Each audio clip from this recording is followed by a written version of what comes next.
Chapter 7. All right, here we go. So this is sampling. And sampling is actually kind of awesome. This is stuff that we actually do use in business a lot in marketing, okay? So it seems like some of the stuff they teach you in business statistics, you're like, what? Like, why? But it's foundational, okay? Mostly the concept of normal distributions and continuous distributions as opposed to, and then the concept of discrete data versus continuous data. Those things are foundational. Things like standard deviation and means and all those things, that's all foundational stuff. This gets into kind of how we use some of this stuff. So I like they start their chapter with, why sample? Because sampling is awesome, especially at Costco, right? I love sampling at Costco. This is a different kind of sampling. All right, so sometimes our entire population is just so big we can't actually count every member of the population, right? If we wanted to see like who was going to vote for a Democrat or who was going to vote for a Republican or an independent in the next election, we could not go out and ask every American voter. That would be pretty much impossible. I mean, it's possible, but it would be really expensive, right, to do that. So instead what we can do is we can take a sample or a smaller subset of the large population, and we can infer or use what's called inferential statistics, infer what the population would do from what the sample would do. Okay, so that's what sampling's about.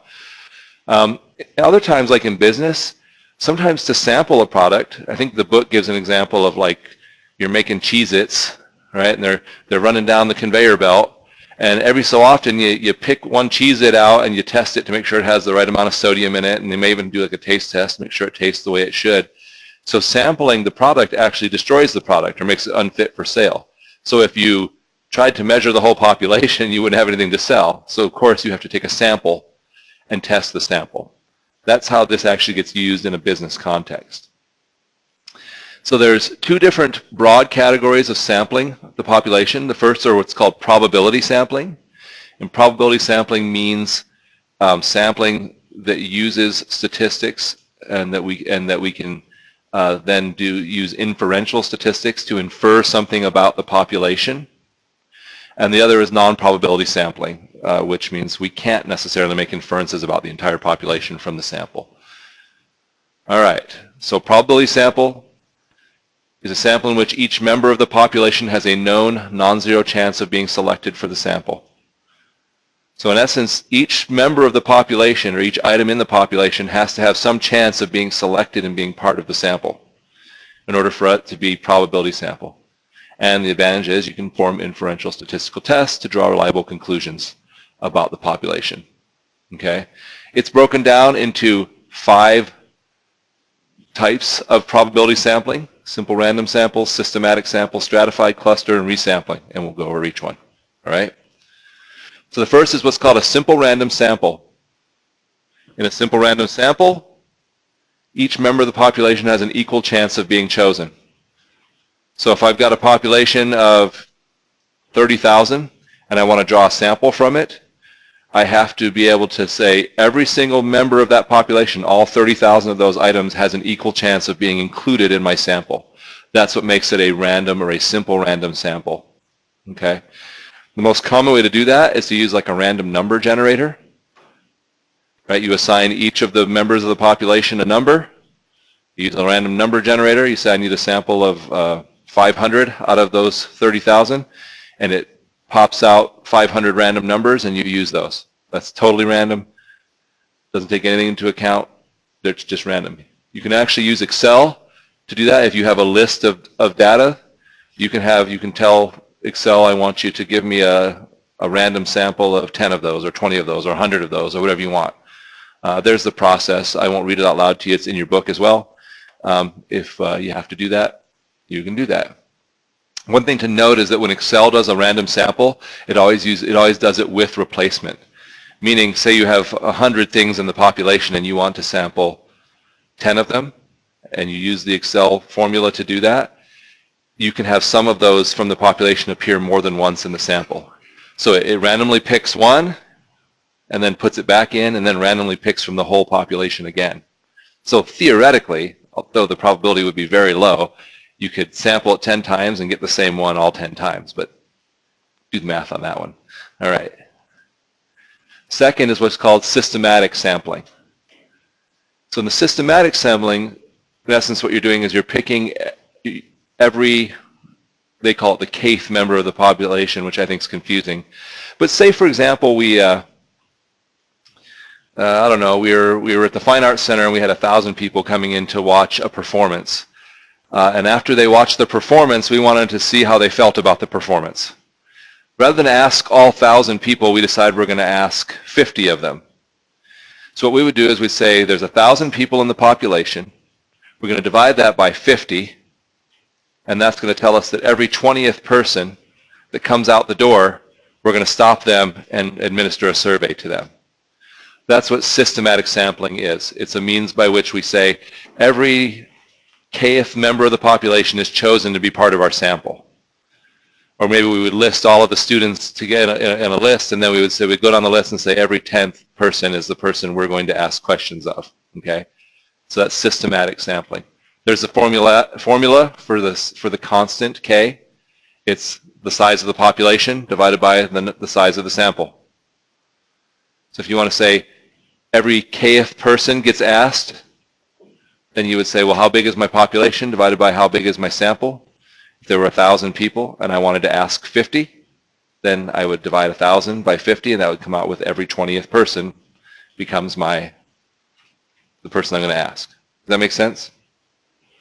Yes? No? I'm getting no response. Jordan? Yes-ish? All right. Here's an example. Select a systematic sample size, sample of size N30 from a population of 270. So you take the population 270, divide it by the sample size of 30. It tells you 9 is the K. And then in essence, you look on a list of the possible values in the population, and every 9th value is what gets included in your sample. That's all that really means. Okay? It's actually way simpler than it sounds. And the way I explained it there was actually clearer than the book does. So, you can also have Excel do this. Where you can tell it, and these are the data analysis tools, by the way, which again, those always get turned off. I think when the computers reset each night, I think it resets it back to its like factory standard. So you have to go in there and like turn on the data analysis pack again. So if you have problems that require you to do this, remember to turn on the data analysis thing. If you have it on your own computer, usually you can just set it, and then that little tool pack is always available to you. Anyway, so the advantages of systematic sampling is it's easy. It avoids bias, right? There's no judgment in choosing those. You're not saying like, and this happens, by the way, like when they do like exit polls where people are leaving a voting booth or people are leaving a show and they want to see how they thought about it. People tend to like pick people that are more like them or people that they know and say, come tell me about it. This kind of gets rid of that bias by just saying like every 9th person, regardless of who they are, what they look like, what they smell like, or anything else, they're going to come out and they're going to get a survey administered to them.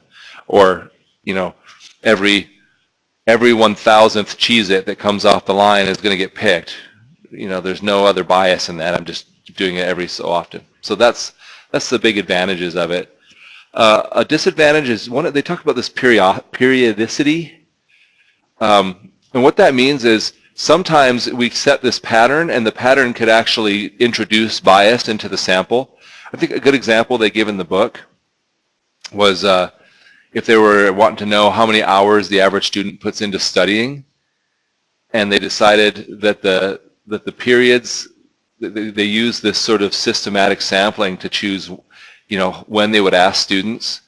If they chose to do it twice in a semester, and they happened to do it in the middle of the semester and the end of the semester, well, that'd be midterm week and finals week. Well, that's going to skew the sample, right? People probably study more during those weeks than they do in other weeks. So you have to be careful that the periods you choose or that the sample you choose doesn't somehow throw off the whole thing and give you an unrepresentative sample. What we're shooting for is a sample that represents the average of how people do what they do, or how the chips are what they're supposed to be as they're coming off the production line or whatever. So we have to just make sure as we think about the system we're setting up for systematic sampling that it's reasonable. Here's their example. It says sampling every 8 hours might obtain values only from the beginning or end of a shift, which might not be representative of all values during the day. That's what periodicity is. And it's a common disadvantage of systematic sampling. Stratified sampling. A stratified sample splits or divides the population into these homogeneous groups. It calls them mutually exclusive groups. A good example of that might be if we were trying to see how students felt about something here at the college. We might split them into groups by the semester they're in. You know, first semester students, second semester students, third and fourth semester students. And the reason we would do that is because we might have a guess that what semester of study you're in may impact how you feel about college in general. And so we want to make sure it's representative, so we would actually break it down and say, what's the population of first semester students? Population of second, third, and fourth, and we'll make sure that we get a sample that matches that. So if 30% of our students here are first semester students, then we want 30% of our total sample to be 30% or to be first semester students. Does that make sense? It makes it more representative. So they're using freshman, sophomore, junior, senior at a college, or factory production could be the first shift, second shift, etc. So it helps ensure all the classes are represented in the sample. That's a stratified sample. Cluster sampling. Sometimes people get stratified and cluster sampling confused, but cluster sampling divides the population into mutually exclusive groups, just like stratified sampling does. But each of the clusters, rather than being a subset of the population, each of the clusters is representative of the population. Then you randomly select the clusters to form the final sample. They're often selected on the basis of geography and things like that help simplify. So, say if they give us an example. So individually boxed packages of bulk parts in a large delivery from a supplier. So instead of us saying like a stratified sample which says, hey, let's take this population and let's break it down into some of its subset groups. And then make sure that we have representation from each of those subset groups. That's what a stratified sample does. In a cluster sampling, what we're saying is we're going to take the whole population and we're just going to break it down into chunks, usually for convenience, but each one of those chunks should be representative of the whole population. Whereas in stratified, each one of the chunks or strata are not representative of the whole population. Instead, each one of those strata are different parts of the whole population. Does that make some sense? Let's see if they give us more. Okay, so they even break it down here. Strata are defined with a common characteristic. Values have something in common, such as each student being a freshman. Strata tend to be homogeneous collections, each with a certain characteristic of interest. Clusters are mini subsets of the larger population. They tend to be a combination of various characteristics. Each cluster should be representative of the entire population. So that's the difference between the two. I'm glad they put that slide in there because those two things confuse people sometimes. The last type of probability sampling is called resampling. And in essence, you'll see that I bet you they'll cover this in about half a second and then you won't have any homework problems about it because it's more kind of like an advanced technique that we're not going to get into in the class. But in essence what we do, and they use the most common form of resampling is called the bootstrap method. And you have to use software to extract many samples from a population, and then in essence you run the software and it like tests the sample over and over and over and over until it does it like 10,000 times, and then that gives you this broader idea of how the population is. Like I said, we won't get into it really. So yeah, they give you one slide on it and skip past it because it's something we're not going to mess with. So remember, the other broad category of sampling was non-probability sampling. And usually what that means is these are samples that we can't necessarily draw inferences about the population from, but we do it sometimes anyway because it's convenient. It's usually cheaper and easier. So maybe like if I wanted to know how people feel about the bookstore here at the college, I would just take this class and I would ask you guys about it, right? that we probably can't extrapolate how all of the students in the college feel about the bookstore from just this group. It's possible that because this class, let's say this was the only class you were taking, and this class uses my stats lab, meaning you wouldn't even have had to have gone into the bookstore if this was the only class you were taking. You could have just signed up for my stat lab. And so if I asked you guys about the bookstore and you all gave your opinion, it might be very different than for the college as a whole, because this class, you don't even have to use the bookstore. And so you have to be careful when you do this sort of non-probability sampling. It is convenient to just ask the group you already have together. And sometimes you can get ideas about it. So it's not completely invalid, but it's not statistically valid. Okay, it's not, we can't use what's called inferential statistics. We can't infer something about the greater population from this small subset that we just picked for the convenience of it.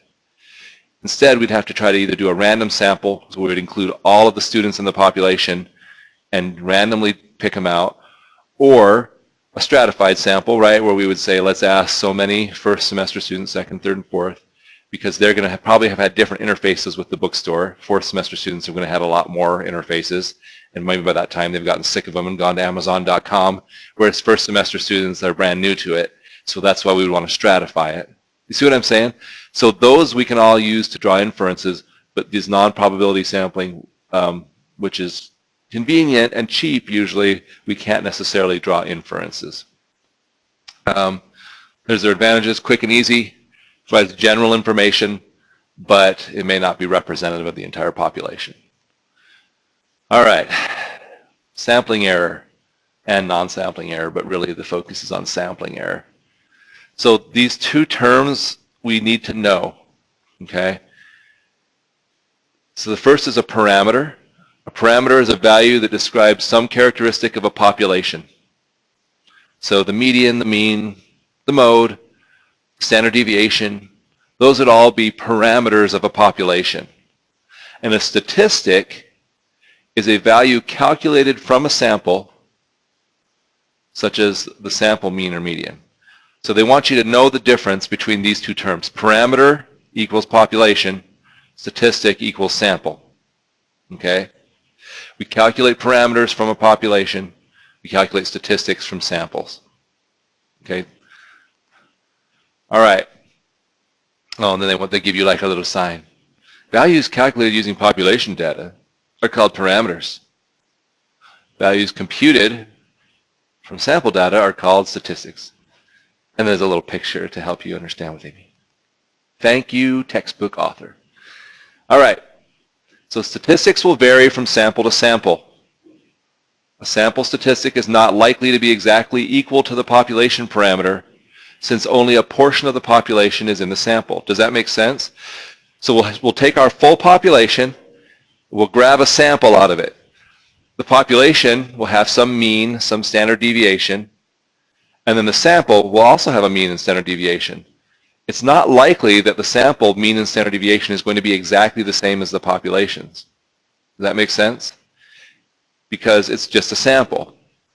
Sampling error is defined as the difference between the sample statistic and the population parameter. So if I have a standard deviation of 3.2 in the statistic, and a standard deviation of 1.1 in the population, the difference in those two numbers is called my sampling error, or the error introduced because it's a sample. The problem with all this is, if we knew all those statistics about the parameter, if we knew all the parameters, I guess you'd say, of the population, we wouldn't need to sample, right? So it's sometimes hard to know what that error is unless we know the math behind it all, because we don't always know. So here's the formula for the sampling error and the sample of the sample mean, where it's this bar x, or the sample mean, minus the population mean. A larger sample size will provide a smaller average sampling error. Think about that. So as my sample size grows, let's say I've got a population of 1,000.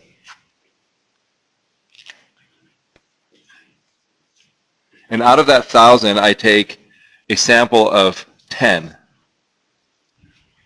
would I expect that, let's say, the mean of my sample is going to be the same as my population mean? Probably not, right? Because I'm just taking 10 items out of that whole population of 1,000. And so the difference between the sample mean and the population mean is what's called my sampling error. What if I increase my sample size to 100? Would I guess that my mean of my sample is going to be closer now to my population mean than if my sample had only been 10? So I'm pulling, instead of pulling 10 items out and then averaging them to find my mean, I'm pulling 100 items out of that population and averaging that to find the mean. I would expect that I'm going to be getting closer to the population's mean. And the more numbers I add to my sample, so if my sample is 900 out of the 1,000, I would expect at that point that my mean should be pretty close to my population mean, which means my sampling error is going to get smaller and smaller as my sample size gets bigger and bigger. Does that make sense? All right. Non-sampling errors can also occur, but these are things that are results of issues such as bad questions in the survey or leading questions or data collection errors. So they're not errors based on the sample number or the difference between my sample response and my population response, or they're errors introduced through the process of collecting the data. So two very different things.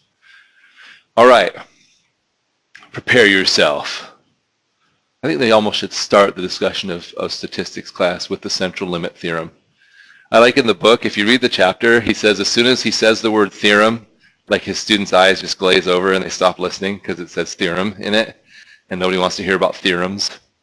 But the central limit theorem is like pretty much a foundational theorem in all of statistics. Okay? And it's pretty awesome, actually. And we don't have to go into the whole math as to why, even though we could. We just have to understand what the central limit theorem states. And it states that the sample means of large size samples will be normally distributed regardless of the shape of their population distributions. So this is kind of awesome, even though it sounds like, what? And he tells you this is a key concept that's going to be used repeatedly throughout the rest of the book. So regardless of the distribution of our population, if we take a large sample, and by large, I mean honestly, and this works for any population, by large they mean n equals 30 or greater. That's not that large, right? But if we take an n of 30 or greater, it not almost always, it will conform to a normal distribution. And then we can use all the things we've learned about how we calculate things from normal distributions to figure out, to infer things about it, okay? So here's their example. Population size is 4, so that's a little population, but they're just using these small numbers to kind of give you an example. So the random variable x is the age of the individuals. So we draw 4 people, apparently they're college-age students, right? And their ages are 18, 20, 22, and 24. There's our population. You can see that that distribution is a uniform distribution, right? There's the probability that if I randomly pick one of those people that they're 18 is going to be 25%. The probability that they'll be 20 will be 25%, 22, 24. So this is a uniform distribution. You could easily figure out the mean by adding them all up, dividing by 4. The mean is 21. Once you know that, you can easily calculate the standard deviation, 2.236. So there's the population. Now if I consider a sample of 2, here's my possible observations that I could choose, and this is with replacement, that I could choose the 18-year-old randomly and then choose another 18-year-old randomly because it gets replaced. They're the same 18-year-old actually, right? Or a 20 and an 18, an 18 and 20, and so forth. And so what happens is I get 16 possible alternatives if I have an n of 2. Which means then if I took the mean of those samples, I have 16 possible means. Now here's something interesting that happens even with this tiny data set. The lowest end of my population, there's only one opportunity for that to happen. The highest end of my population, there's only one opportunity for that to happen. At the mean, there's 4 opportunities for that to happen. And pretty soon that starts to look like a normal distribution, right? Where they center around the mean and taper off to the outsides. So they call that the sampling distribution of the mean. It describes the pattern that sample averages tend to follow when randomly drawn from a population. So this theorem states that, well, let's go back and look at what it states exactly in its words so I don't screw it up. States that the sample means of large size samples will be normally distributed regardless of the shape of the population distributions. And the reason this matters is because now we can make some assumptions. If we draw a good size sample, 30 or greater, we can make assumptions about the shape of the distribution of those means, which allows us to know which math to use, right? Because wasn't that kind of the hardest part? Was like, if it didn't tell you like that this is it's normally distributed or it's a hypergeometric distribution, it would have been really hard because we're not mathematicians to figure out, like, you know, we'd have to plot it out and kind of look at it. But they always would tell us, well, in this case, now you just have this basic assumption. When dealing with the means of a sample drawn from a population, regardless of the shape of the population, we're going to be using a normal distribution. And that's good to know. So let's look at some uses of the central limit theorem. That's stuff I already told you. More of the same. They're just kind of explaining all of that. The average value of all possible sample means computed from all possible random samples in a given size in the population is equal to the population mean. Standard deviation of the sample means computed from all random sample size is equal to size of n is equal to the population standard deviation divided by the square root of the sample size. It's also called the standard error. This is let's just move forward and talk about why, okay? All right, so this is their section of the book. They call it Putting the Central Limit Theorem to Work. Here's an example. Suppose people drive an average of 12,000 miles per year with a standard deviation of 2,580 miles per year. What is the probability that a randomly selected driver will drive more than 12,500 miles? If we didn't know anything else about this, we wouldn't know how to figure this out. We would need the problem to say, assume that it follows a standard distribution. Then we could figure it out, okay? But we know because of the central limit theorem that we can assume that, okay?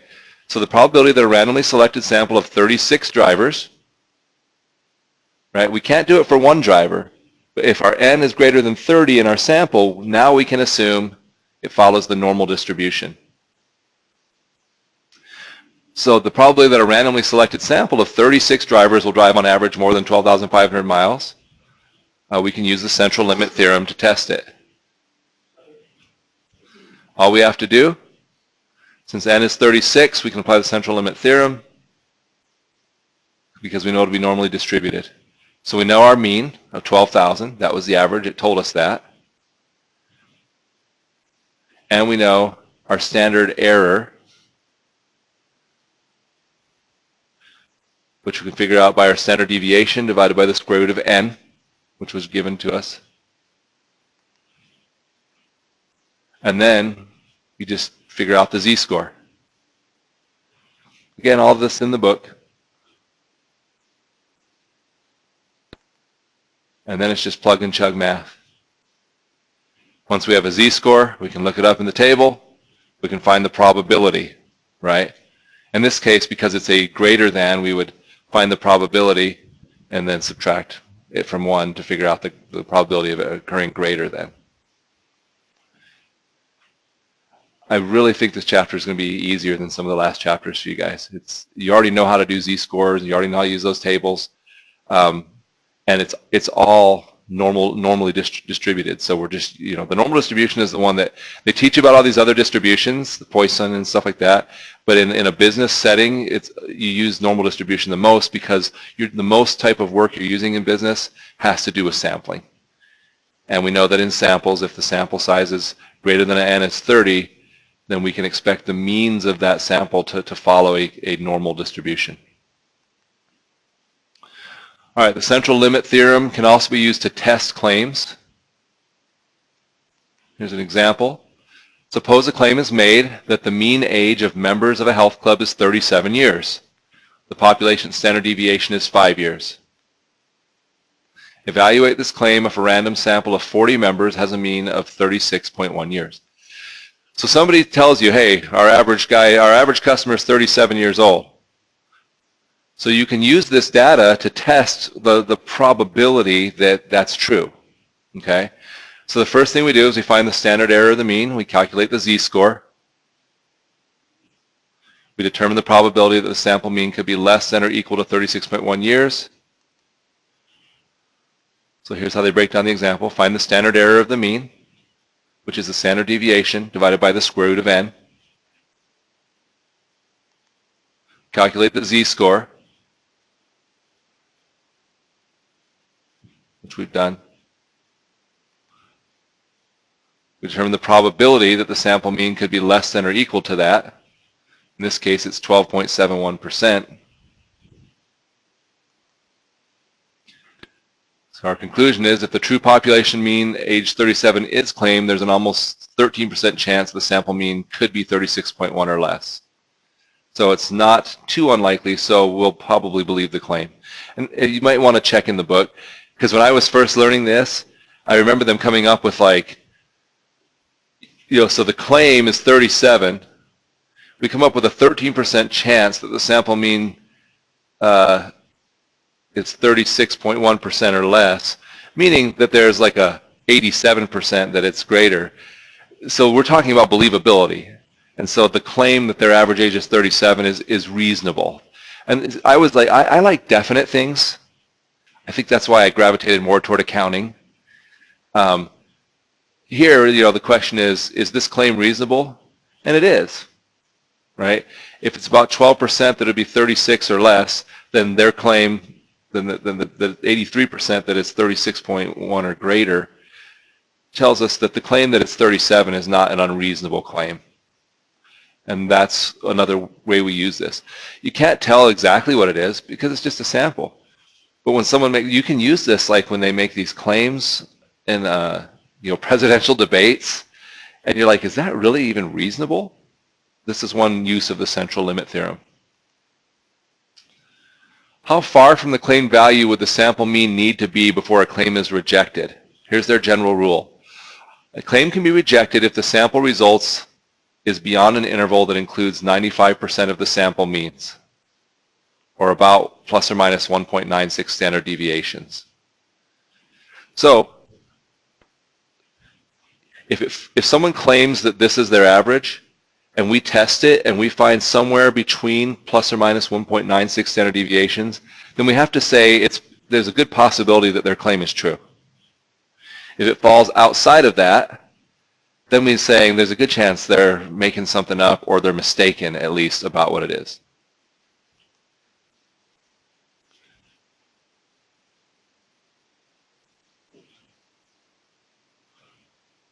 So again, here's their example. The claim of 37. The evidence has an average, or the sample, right, has an average of 36.1. And so in essence, what we can do is say, if this is 37, plus or minus 1.96 standard deviations is 35.45 up to 38.55. So if we find that the sample, if we take a sample and we find it falls between those two z-scores of plus or minus 1.96, then there's a good chance that the claim is true. And if you think about it, that's a pretty narrow margin. So if we took a sample and it was anywhere below 35.45, we would say there's only a 5% chance that your claim is true given what we've just seen in this sample. Or if it falls above 38.55, there's only a 5% chance And it's actually not even 5%, it's a 2.5% chance because that's on either end, right? So that's how we use it to test claims. We've already said as the sample size increases, the standard error becomes smaller, and so that will reduce sampling error. So again, if we can have a larger sample, then that's great. There is some point at which, though, like the cost of gathering a larger sample kind of outweighs the increased accuracy you get. Because even with a sample of n is 30, it's fairly accurate. And, you know, do I want to increase my cost by taking a sample of 10,000 as opposed to a sample of 30 if it's only going to get me like 1 or 2% more accurate results? Probably not. But maybe it's not much more expensive for me to collect 100 data points than it is 30. Then I'll do that, you know. But so as a general rule, as sample size increases, standard error becomes smaller, and that reduces sampling error. So here's kind of a cool approximation of that. So if we had a population of, so here's our population distribution. You'll see this one's right skewed, the one in the middle is normal, the one on the right is U-shaped. As they take a sample of N2 starts to, this is the shape of the means of the sample. Then 5, you can see when we get down to an N of 5, we're already starting to come closer to approximating that normal distribution in shape.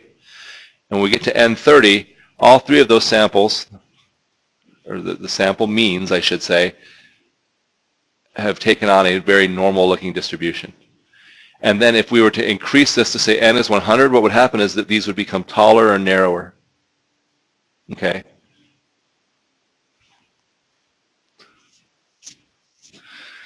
All right, so to this point, everything we've considered had been where they have these really huge populations. In their examples, they showed tiny populations and then showed how having samples within that give you more, I guess, data points to measure from, and therefore it becomes closer and closer to a normal distribution. But sometimes we have a finite population. Like here, I said our population is only 1,000.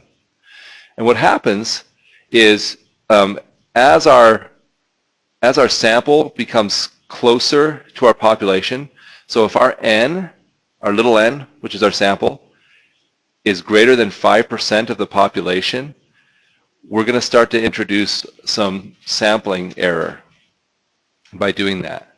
Why? Because as we've already said, as our sample size gets bigger, our error gets lower, but as our sample size approaches our population size, if we continue to treat this as if the population is almost infinity, like if we were measuring a population of all the people in America, that's not infinity, but it's a huge number, 380 million people, or whatever it is, 350. If we assume that our population is that big, which all this math is designed to assume, it's going to create error because, because we're actually closer to that population than we are. Then with these smaller populations, our sample size will be closer to the population, and it will create error. So there's a formula for standard error of the mean for a finite population that includes this correction factor into it, which is your population size, the square root of your population size minus your sample size over your population size minus 1. And again, there's probably some mathematician that could tell you the whole theory behind why all that works. What I need to know is simply if I'm dealing with a situation where my sample size is greater than 5% of my population size, I need to use this finite population correction factor, which is, so it's still the standard error formula I already knew, multiplied by this correction factor. And that magically, by some mathematical means that I don't fully understand, corrects for this smaller population size. Okay? So if you want to know more about it, go Google it. I'm guessing most of you will just want to be able to get the problem worked out so you can move on. But that's there for you. So here's an example. A company has 100 customers, and has an average rating for customer service of 7.2 on a scale of 1 to 10, with a standard deviation of 0.7. However, a recent sample of 40 customers led to an average rating of 7.5 for the company. Is there any evidence that the average customer service rating for the entire customer base is different from 7.2? So our steps, we're going to find the standard error of the mean, we're going to calculate the z-score, and we're going to determine the probability. So because our population of 40 is greater than 5%, our sample of 40 is greater than 5% of our population of 100. In this case, it's 40% of the population, right? We have to use this correction factor. So right there, they use the same formula that we've already learned, but they put in this correction factor, and then they calculate it all out, and they calculate the z-score, and then they use the z-score to find the probability. So the only difference is this idea of putting in that correction factor. All right? There they've worked out their example. There's only a small probability the sample mean of 7.5 or greater could have been occurred if the true population were 7.2. Therefore, it appears the population mean is now greater than 7.2. All right. So to this point, we've looked at sampling distributions for a sample mean. We can do the same thing. We can apply this the same way for a sample proportion. Okay?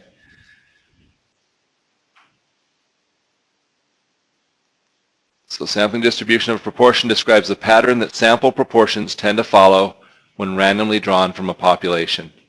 The standard deviation for this distribution is known as the standard error of the proportion. Formula for the sample proportion: number of observations of interest or successes divided by the sample size or the number of trials. This smells a lot like a binomial distribution, doesn't it? And in fact, I think I skipped over it, but I think it even tells you.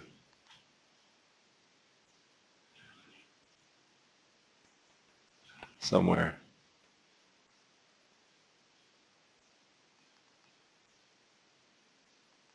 Where did I miss it? I thought it says something about it being binomial. Anyway, it is. There's our formula. Formula for the z-score. It's the sample proportion minus the population proportion divided by the standard error of the proportion. Again, unfortunately, they've set up the way my stat lab works to pull off of using the z-score tables. So when we use Excel, our answers will be like a little off sometimes because of the rounding. So we'll have to use the tables for these. A political party claims that its candidate is supported by 60% of all voters. A poll is conducted to verify this claim. A random sample size, 250, finds 130 people who support the candidate. Does the evidence validate the political party's claim? So our N is 250, our P is 0.6. So we're trying to find, let's see, so our NP, the N times the P is greater than or equal to 5, and the N times 1 minus P is greater than 5. So that allows us to, again, approximate this using the normal distribution. So that was confusing, but in essence, it's the same idea. If our N times P is greater than 5, and this goes back to when we were learning about binomial distributions and that whole thing about can you approximate a binomial using the normal, and I was like, why would you do that? Well, here's where you would. Okay. So we find the standard error of the proportion. We calculate the z-score. We determine the probability that the sample proportion of P of 0.52 is less or less could be obtained if the true proportion was 0.6. So almost all of these involve us just finding the z, looking up the z, and then finding the probability of that z. Okay? Conclusion: if the true population proportion is 0.6 as they claim, there's only about a 0.49% chance that the sample proportion could be 0.52 or less. So it's very unlikely that the evidence, so this evidence doesn't support the claim. Okay. Same thing if we're dealing with a finite population, meaning a population that is not so giant as to assume there's almost no roof on it, then we put in the correction factor. And then they have an example. So guys, as hard as all this seems, really all we're doing is we're finding, we know that we're using a normal distribution. We're finding z-scores, and if we have a finite population, which it will tell us in the problem, then we're using this correction factor to find the z-score. So I promise you, as you get into it, you'll find out that it's easier than what we've been doing to this point. Okay. In fact, I think you'll find this probably to be one of the easiest chapters we've done thus far, as far as the homework and stuff. But I would also encourage you, I get this feeling when I come in here that nobody's like pre-read through the chapter at all. Like this is completely cold to you. And so this little intro I'm trying to give you is like the first exposure you've had to the concept at all. Is that true? I mean, I'm not trying to be mean at all. Is that true? Have any of you like read through the chapter ahead of time? So try to, I'm not asking you to read it like it's a novel. I'm saying cruise through it and read some of the, read through some of the high points at least. At least look at the chapter and it breaks it down into the 5 learning objectives for the chapter. And then read enough through each part of the little learning objectives that you kind of understand what they're expecting you to accomplish. Does that make sense? That would probably take you 15 minutes of reading. I read the whole chapter like a novel, like from front to back, in about an hour. 45 minutes, something like that. So if you would invest 15 minutes to cruise through it, like it would immensely just help to give context, I guess, to what they're trying to teach you. I think that's one of the downfalls of my stat lab and things like that, is it's so easy to just kind of jump in and start doing the work. And, if you get stuck, to use the examples, that people sometimes miss the context of why, because they're just getting the work done. And I get that. Like, I understand why you would do that. But this chapter, more than anything we've covered so far, I think is the ideas or the concepts of statistics that real business people actually use. I'm not worried about you memorizing the formulas. I'm worried about you understanding this kind of broad concept of the central limit theorem and how it applies, whether or not you remember it's called the central limit theorem doesn't matter to me, but how it applies, this idea that when I pull samples out of a population, I can make certain assumptions so long as the sample was collected properly and doesn't have any bias or error in it, then I can make certain assumptions about the population and the process by which we do that. That's hugely important in business and used all the time. So that being said, have a good day. Try to jump into the homework. It'll be up today and take a look at it. And like I said, spend a few minutes just looking through the chapter. It'll help. Thank you.